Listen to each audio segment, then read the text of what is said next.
viewers, welcome to Madhurimalu Sweet India.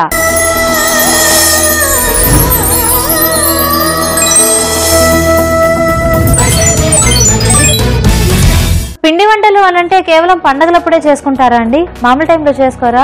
ఎందుకు మనకి పండగల్లో చేసుకునే ఆ వెరైటీస్ అన్ని కూడా మనకి బాగా ఇష్టమైనవి అనుకోండి, చక్కగా ఇంట్లో కూడా ట్రై చేస్తూ ఉండొచ్చు. యాజ్ ఇట్ ఈస్ గా అవే కాకుండా వాటిలోనే కొంచెం మార్పులు చేసుకుంటూ కొత్త కొత్త వెరైటీస్ ని కూడా ఇంట్లో మనం ఎక్స్పెరిమెంట్ చేస్తూ ఉండొచ్చు. సో అలాంటి ఒక చక్కటి వెరైటీని నేను మీకు ఈరోజు పరిచయం చేయబోతున్నానండి. మరి ఆ రెసిపీ పేరే పూరన్ పూరి.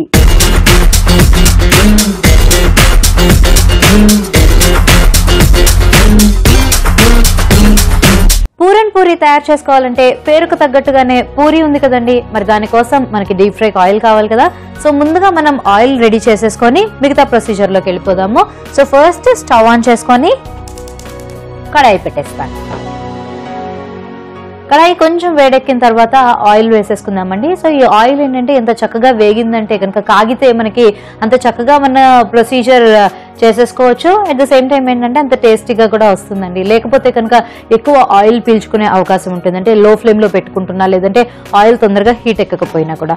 అందుకని ఏంటంటే ఎవరైనా కానీ జనరల్ గా రెగ్యులర్ గా రోజువారీ వంటల్లో కూడా ఏంటంటే చిన్న చిట్కాలాగా కూడా మీరు పాటించవచ్చండి. ఎందుకంటే మళ్ళీ ఎక్సెస్ ఆయిల్ అయిపోయింది అని అంటే మనకి తిన్న తర్వాత ఒక రకమైన వెగటుగా ఉంటుంది కదా.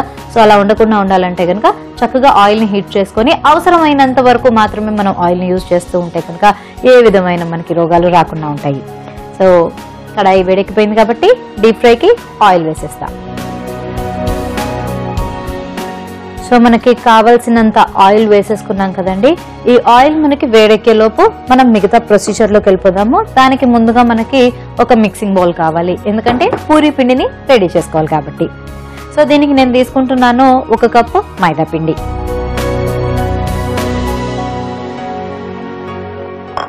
అలాగే కొంచెం బొంబాయి రవ్వ. సో నేను బొంబాయి రవ్వ ఎందుకు యూజ్ చేస్తానో మీ అందరికీ తెలుసు. సో మీరు కూడా అది యూజ్ చేస్తూ ఉండొచ్చండి, ఆ క్రిస్పీనెస్ అనేది బాగా వస్తుంది కాబట్టి. అట్ ద సేమ్ టైం ఏంటంటే మనం ఒక్కొక్కసారి కొన్ని వెరైటీస్ చేసుకునేటప్పుడు కొంచెం బియ్యం పిండిని కూడా వేస్తూ ఉంటాము, దానివల్ల కూడా ఆ క్రంచీనెస్ అనేది బాగా ఉంటుంది కాబట్టి కొంచెం కరకరలాడుతూ వస్తుంది. సో ఈ రెండు యాడ్ చేసాం కదా, కొంచెం నెయ్యి కూడా వేసేస్తాను.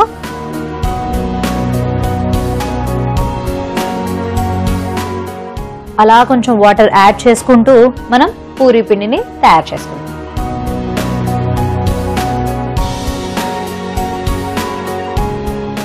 సో ఇక్కడ ఏంటంటే మనకి కొంచెం మెత్తగా రావాలండి, ఈ ముద్ద అనేది కొంచెం బాగా మెత్తగా రావాలి మనకి. అందుకని ఒక సాఫ్ట్ డోని ఇప్పుడు నేను ప్రిపేర్ చేయబోతున్నా.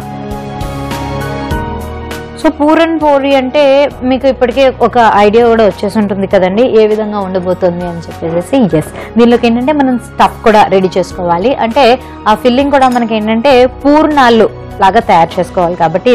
పూర్ణం జనరల్ గా ఎలా చేస్తాం మీ అందరికీ తెలుసు కదా. సో ఆ ప్రొసీజర్ లోకి నెక్స్ట్ వెళ్ళిపోదాము. ముందుగా మనం పూరీ పిండిని బాగా సాఫ్ట్ గా కలిపేసుకుందాం.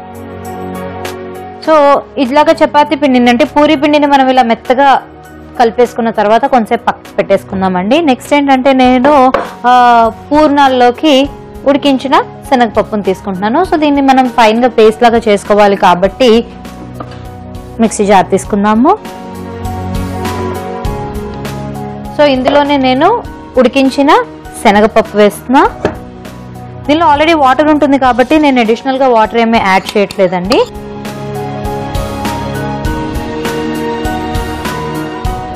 అలాగే మనకి కావాల్సినంత బెల్లం కూడా,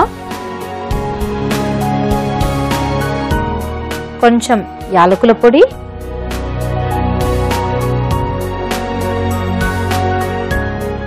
సో ఈ మూడు బాగా వేసేసిన తర్వాత చక్కగా మిక్స్ చేసుకోవాలండి. సో దీనికి మిక్సీలో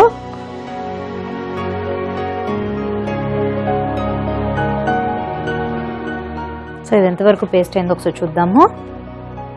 ఈ విధంగా మనం గ్రైండ్ చేసేసుకున్నామండి. ఇదేంటంటే మనకి కొంచెం కచ్చాపచ్చాగా ఉన్నా కానీ పర్వాలేదు, కానీ నీళ్ళగా పలచగా మాత్రం ఉండకూడదు. అంటే మనం ఇందాక శనగపప్పును తీసిన తర్వాత ఆ వాటర్ ఏదైతే కొంచెం లైట్ గా మిగులుతాయో అంతవరకు సరిపోతుందండి. కొంచెం అది పలచనైతే కనుక దీన్ని మనం మళ్ళీ ఒకసారి వేయించుకోవచ్చు.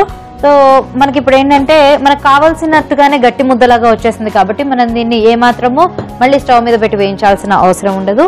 సో దీన్నంతా కూడా మనం ఒక మిక్సింగ్ బౌల్లోకి తీసేసుకున్నాం. సో మనకి పూరన్ పూరికి కావాల్సిన మెయిన్ ఇంగ్రీడియంట్స్ ఏమేంటో అవైతే రెడీ అయిపోయినాయండి. అంటే మనకి పూరీలు కావాలి, పూరీల కోసం పూరీ పిండి రెడీగా పెట్టేసుకున్నాము. అలాగే మనకి పూర్ణం మిక్చర్ కూడా రెడీ అయిపోయింది. కాబట్టి ఇప్పుడు ఈ మిశ్రమాన్ని కొంచెం ఎండు కొబ్బరి వేసుకొని బాగా కలుపుకుందాం. సో ఇక్కడ నేను కొంచెం ఎండు కొబ్బరి కూడా యాడ్ చేస్తున్నాను టేస్ట్ కోసం.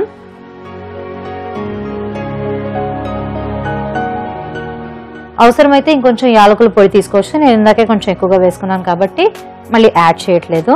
సో ఇదంతా కూడా బాగా మిక్స్ అయ్యేలాగా స్పూన్తో కలిపేసుకుందాం. ఇదంతా కూడా చక్కగా మిక్స్ అయిపోయింది కాబట్టి ఇప్పుడు వీటిని మనం చిన్న చిన్న ఉండల్లాగా చేసుకొని పక్కన పెట్టేసుకుందాం.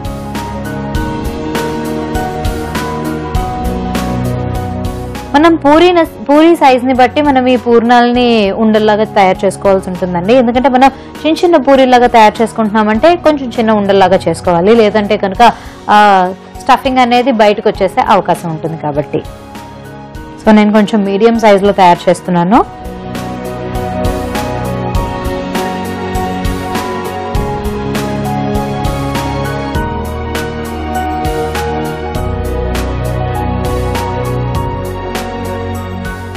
సో ఇలా మనకి కావాల్సినన్ని పూర్ణాలని ఉండల్లాగా చుట్టుకొని పక్కన పెట్టేసుకుందామండి. నెక్స్ట్ ఏంటంటే మనం పూరీలో ఉతుకోవాలి కాబట్టి పూరీ పీట అది కూడా రెడీగా పెట్టేసుకుందాం.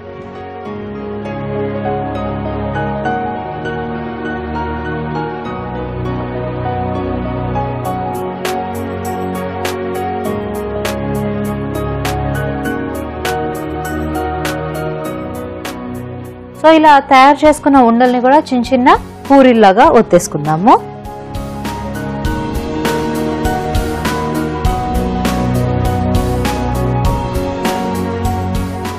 మనకి పూర్ణం అంతా కూడా ఇది చుట్టుకునే అంతగా మనకి పూరీ సైజ్ అనేది ఉండాలండి. అందుకనే నేను చెప్పాను కదా ముందరగానే మీడియం సైజులో నేను పూరీలు తయారు చేస్తున్నాను అని చెప్పి.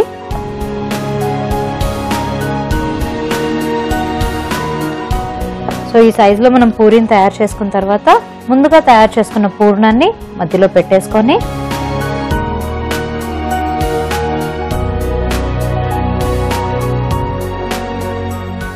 ఫిల్ చేసి క్లోజ్ చేసి ఇప్పుడు దీన్ని కూడా మనం చిన్న చిన్న పూరీలాగా తయారు చేసేసుకుందాం.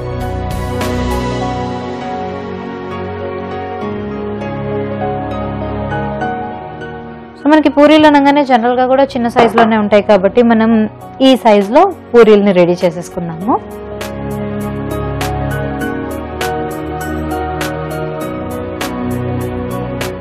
సో ఇదే విధంగా మనం అన్ని పూరీల్ని కూడా ఈ విధంగా పూర్ణంతో స్టఫ్ చేసుకొని రౌండ్గా పూరీలాగా ఒత్తేసుకోవాలి.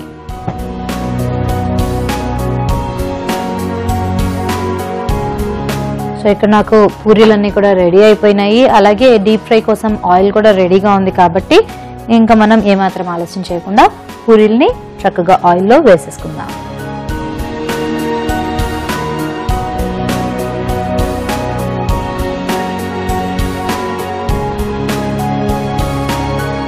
సో ఈ విధంగా మనం కొన్ని ఇలా వేయించుకుంటూ ఉందామండి. సో ఇది బాగా మనకి రెండు వైపులా వేగాలి కాబట్టి కొంచెం టైం పడుతుంది కదా.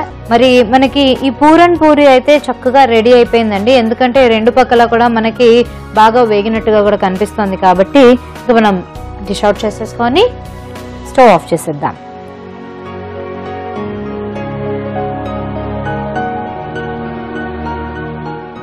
సో ఈ విధంగా చక్కగా మనం టిష్యూ పరిచిన ప్లేట్లోకి తీసేసుకొని కొంచెం సేపు అలా అదే ఎక్సెస్ ఆయిల్ అంతా కూడా అబ్జర్వ్ అయిపోయిన తర్వాత మనం సర్వింగ్ ప్లేట్లోకి తీసేసుకుందాము. స్టవ్ కూడా ఆఫ్ చేసేసుకోవచ్చు.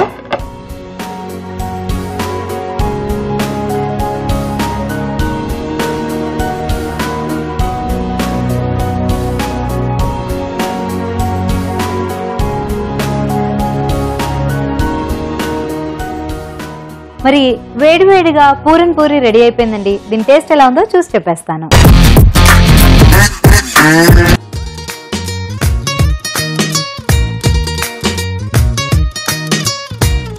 పైన లేయర్ అంతా కూడా చాలా క్రంచీగా ఉందండి. అలాగే లోపల మనము ఈ శనగపప్పుతో పాటుగా ఉడికించిన శనగపప్పుతో పాటుగా బెల్లం వేసాము. అది కూడా నా వరకు అయితే కనుక టేస్ట్ చాలా చక్కగా ఉంది. అలాగే పైనుంచి ఎండు కొబ్బరి టేస్ట్ కూడా చాలా చక్కగా తెలుస్తుందండి.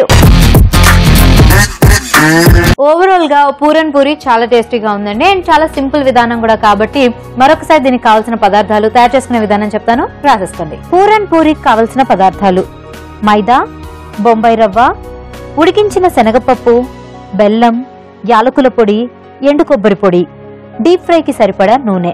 పూరన్ పూరి తయారు చేసుకునే విధానం: ముందుగా ఒక బౌల్లో మైదా, బొంబాయి రవ్వ వేసి పూరీ పిండిలాగా తయారు చేసుకొని పక్కన పెట్టుకోవాలి.